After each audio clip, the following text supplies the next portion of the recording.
Hi, this is the day the Lord has made. Let us rejoice and be glad in it. Our devotion for today, March 11th, 2022, is from 1 Corinthians chapter 3, verses 16 and 17. I'll read those. Do you not know that you are God's temple and that God's Spirit dwells in you? If anyone destroys God's temple, God will destroy him. For God's temple is holy, and you are that temple. Our devotion for today is just 2 verses long, but they are important verses for us to hear and to know. Paul tells the Christians in Corinth, and by association tells us, that our bodies are God's temple. This is shocking. God used to spend his time with us humans, either in the tabernacle or in the temple in Jerusalem.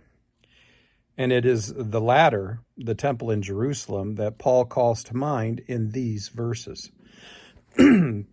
Now Paul says, instead of God coming to earth and spending time with us in a building of stone, the temple, which is man-made, God now spends his time actually inside our body, which he made. This is accomplished by God's Spirit entering into us during our baptism, in which the Holy Spirit is sealed within us. And we are marked, that is, we are branded as belonging to Christ with the sign of the cross. As such, the holiness of God resides within each one of us who are baptized and believe in Jesus. We don't have to go anywhere in order to be in the presence of God. He is already within us.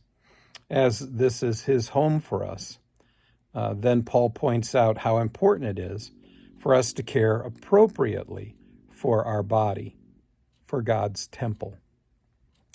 In verse 17, Paul promises that if anyone destroys God's temple, God will destroy him. This admonishment is directed at those who kill or injure the body, including ourselves.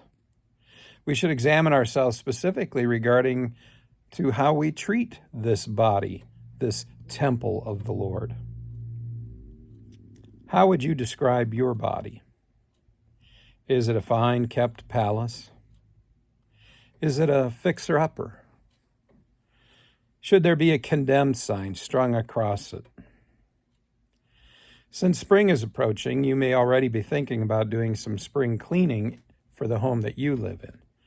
Perhaps you should think about the Lord's temple. It's probably not too late to clean it up and take better care of it. Now the question is, where are you going to start? Go in peace, serve the Lord.